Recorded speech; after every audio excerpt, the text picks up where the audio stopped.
The Sea of Cortez, also known as the Gulf of California, is a body of water that lies between mainland Mexico and the Baja Peninsula, the thin slice of desert that runs from southern California to Cabo San Lucas, where it falls into the ocean at Land's End. At the southern end of the Sea of Cortez, north of La Paz, lies an island with deep blue water coves, sandy beaches, sea lion colonies, cactus, leaping manta rays, and more. Espiritu Santo Island can only be reached by boat, and this is where we're headed. It's like 8 p.m. the night before we launch to paddle out to Isla Espiritu Santo. We're gonna have to work on my Spanish badly, and kind of like exploding the room, packing all of our stuff. Andy's actually out to get some snacks, which is why I'm recording. I think I might be sunburned soon.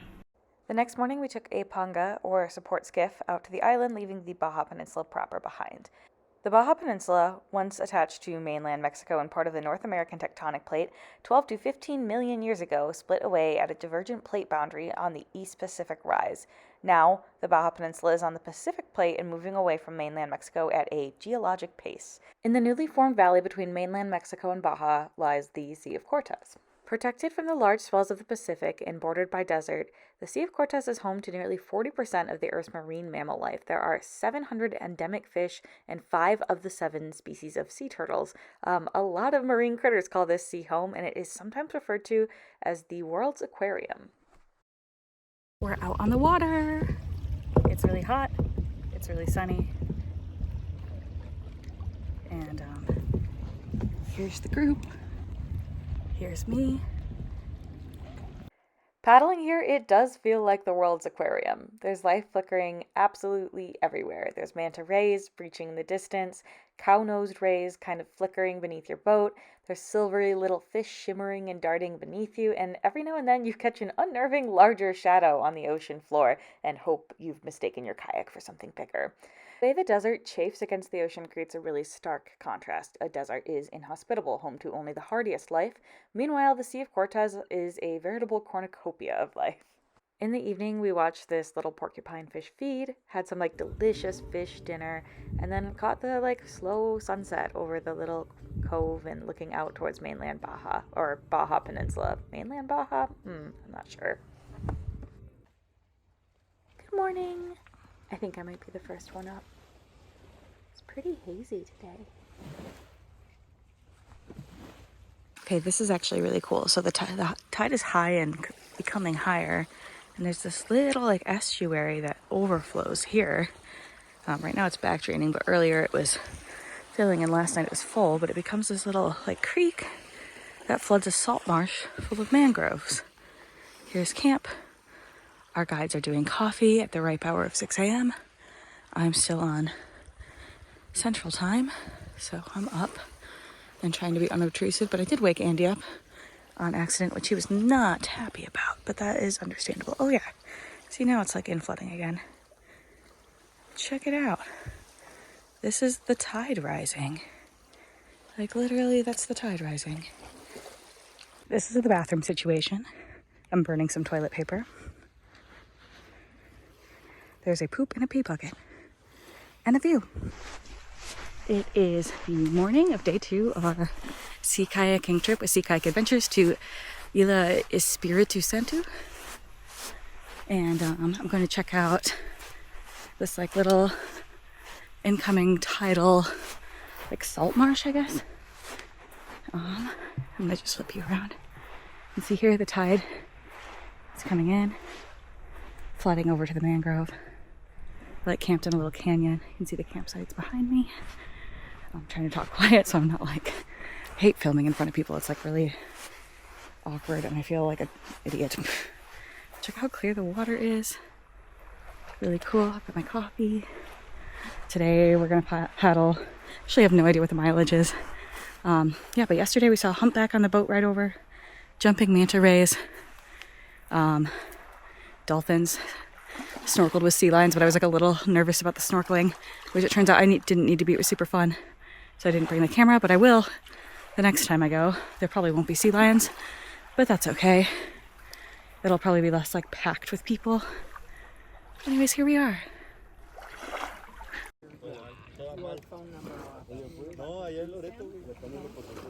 It's a sphinx moth? Or sphinx moth? Sphinx. Like the Sphinx in Egypt. Yeah. He's beautiful. Or she. Well, at least it's closing its wings now. Yeah. There we maybe cool down a little bit, have a snack, and then we continue.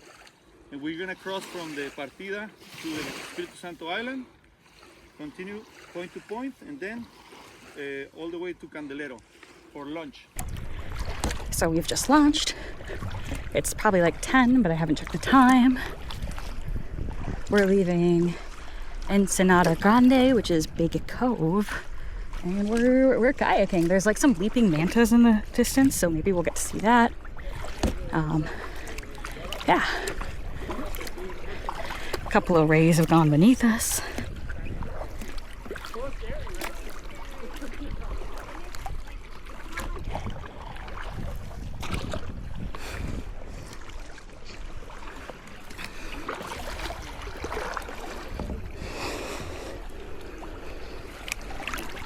Yeah. Up to no good. I like the pink boat for you. But you changed, you don't match. What? Oh, that one dries. This one does not dry quickly.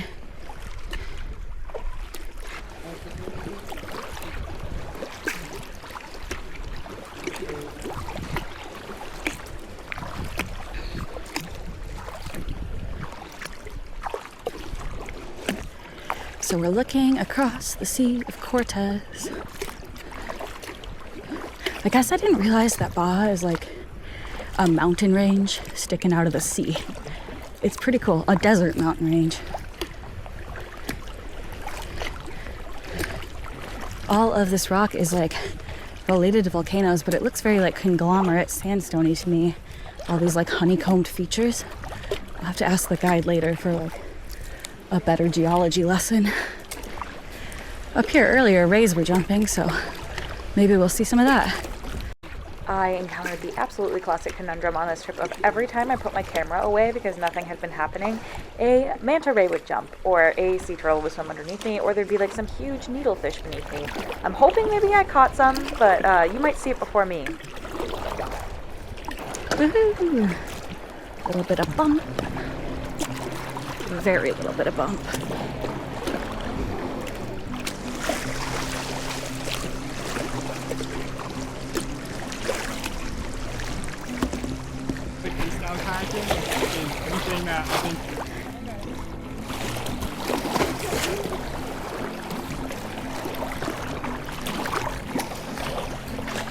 How you feeling, Lynn? Good. Yeah. How about you? Great. Good.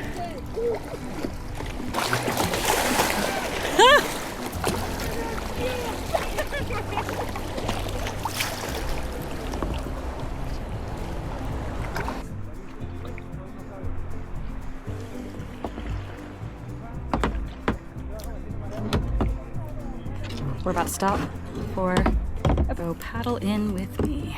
That's pretty good. Spray skirt. Oh. Maybe we'll go say hi to Andy. To the left, everybody. We're going to the. We're crossing to the wall and then follow the wall to the left. Diego, did you say the rocks are volcanic here? Volcanic. It's volcanic tuff. Uh huh. Yeah, it's a bunch of volcanic ashes that were super hot when they were laying, and as they move, they are very kind of like burning still. It's like a cloud. It's what similar to Pompeii. Okay. That is volcanic ashes. Gotcha. It's really cool looking. Yeah, and the thing is that when it stops moving, it sits and it gets even hotter. Okay. And then it welds like a rock. Yeah. But it's not as hard as a basalt. Sure. It's a little bit more soft in general. Gotcha. Oh, that's really cool. Looks like a crevasse over there. I don't think I can get into it though. Not far anyways. Plus I've kind of abandoned the group, which is maybe okay. I think like My favorite part about this area so far is like the colors. And I don't know if it shows up on the 360 like it does with polarized sunglasses, but the water is like strikingly teal and the rock is so red.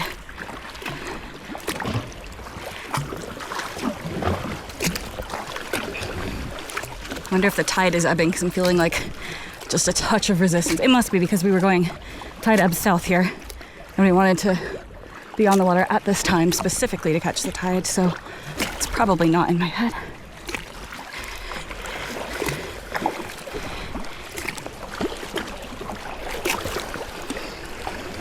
Yeah, definitely feeling a little bit of ebb tide under here. Muting my paddling monologue to briefly explain ebb tide versus flood tide. The flood tide is the incoming tide, ebb tide is the outgoing tide. This is relevant for a kayaker because obviously if there's a big tidal range, there's like water coming in and coming out of, like in this example, the Sea of Cortez. And that can create like some pretty strong currents. And it wasn't super crazy here at the south end, but at the northern end of the Sea of Cortez, I think it's a little more dramatic. Okay, passing it back to my paddling monologue. Diego's still back there. Diego's one of the guides. He's still back there fishing. Oh, wow, look at the beach. Can you see the beach? The lens is like a little, like better for big grand scale capturing, not so much for details and up close. I'm kind of working up a sweat, mostly because it's like 90 degrees. I'm gonna swim. Swam before getting the boat. I'm already dry. And he's gonna roll. Well, a butterfly roll. Sometimes he misses this one. Yeah.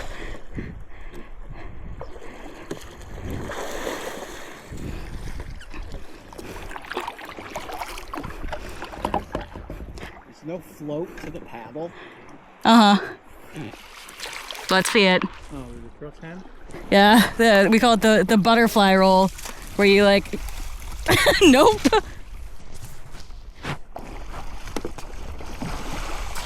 Almost.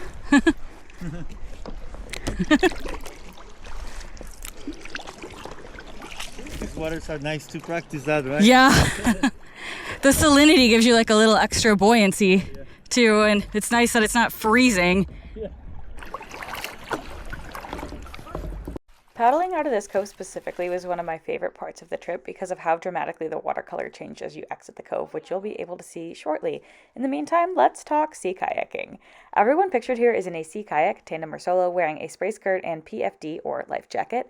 The yellow tool you can see on the front of my kayak is a bilge pump for pumping water out of a kayak in the event of swamping. Spray skirts are also a safety tool that keep the waves from washing into the cockpit of the boat, making it unstable, and here in Baja they also provide sun protection. I've worked as a sea kayak guide both on Lake Superior and in the Salish Sea since 2018, and one of the most common questions I get is what exactly is a sea kayak and how is it different from the kayak you might buy at Walmart? A sea kayak is typically greater than 15 feet in length and has sealed pockets of air at the bow and stern, front and back, called bulkheads. The bulkheads mean that if you capsize and swamp your kayak's cockpit, you won't have the boat sink out from under you. You can rescue yourself back in, pump out the water, and keep paddling, and this makes these boats seaworthy, unlike most recreational kayaks that sink if swamped. The sea kayak comes from the traditional Greenlandic kayak designs, Kayak QAJAQ,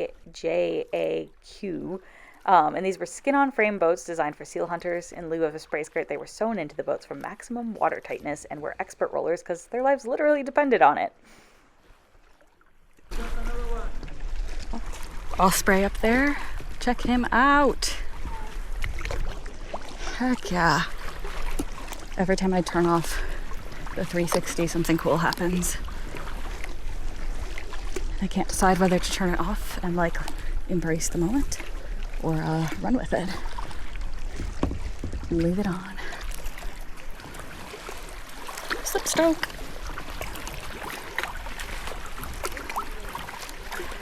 Slip stroke left. Ooh, sloppy slip stroke. Hope we see some jumping rays. Saw a bunch yesterday, but didn't take any videos, so it goes.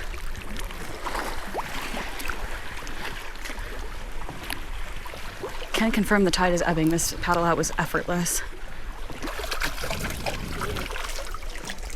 Yeah, good cliffs. Good shit. Ooh, there's something dead up there. Oh no, it's a pelican. It's alive. I'm gonna move away. I don't wanna get pooped on.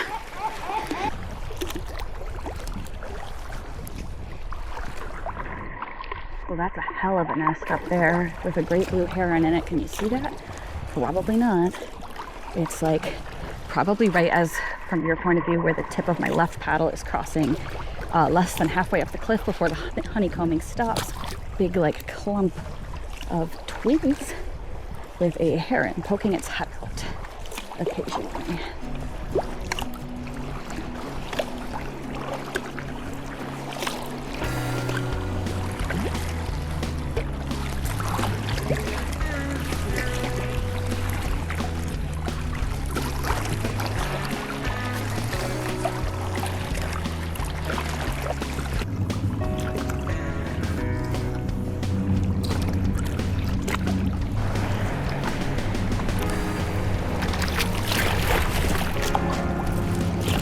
Look at how like red and blue everything is.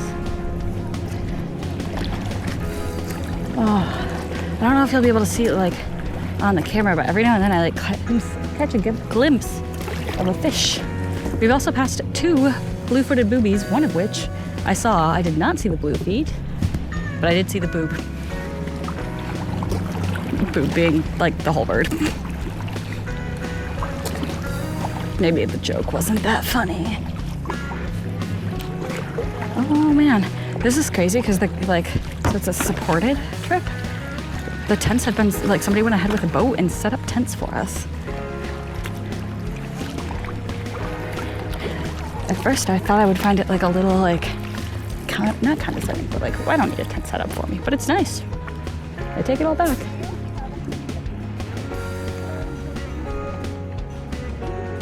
So earlier, Diego, one of the guides, was explaining that this is actually not sandstone. It looks like sandstone. It is like volcanic ash that fell here and was like super, super hot and then like settled and became hotter after it fell. And that's what led to this like unique honeycombing and like really dramatic rock. It's really pretty. Kind of reminds me of if you've ever backpacked to the Havasu Falls or to Havasu Falls on the Havasu Falls Trail. There's something bright yellow down there. It's either trash or something more interesting. Sort of a similar look to the rock. We're paddling up to, I think it's Candelaria Bay campsite. We're here for 2 nights. We're about to have lunch, which I am stoked about. I'm very hungry. I had like kind of a lot for breakfast, but I'm still hungry.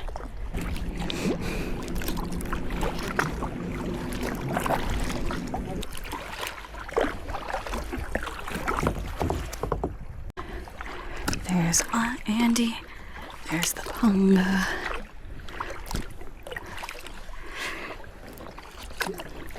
The watercolor is really pretty. Mm-hmm. Oh. It's not very long.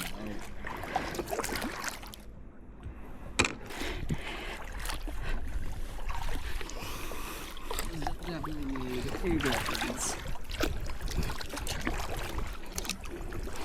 Wow, this is pretty.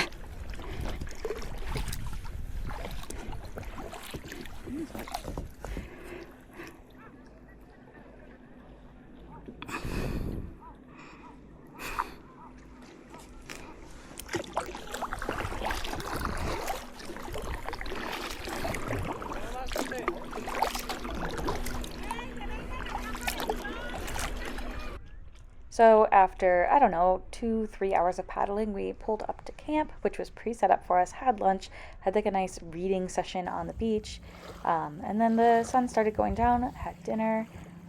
Really just like a beautiful campsite. I really enjoyed my time here. And the sunsets were like absolutely crazy. Like, look at this. The tide would be high in the evening as the sun was going down and lower in the morning, which is kind of nice. And Gorgeous sunset, but I stepped on a dead pufferfish. I don't think it punctured skin. This is a good reminder to not go barefoot at camp. a thing that I preach but do not practice. Technically, I had socks on, which may have saved me, but I don't think it's bleeding. We're gonna reevaluate though, because ouch, ouch. Stay tuned for part 2 to discover if I have survived stepping on a dead pufferfish.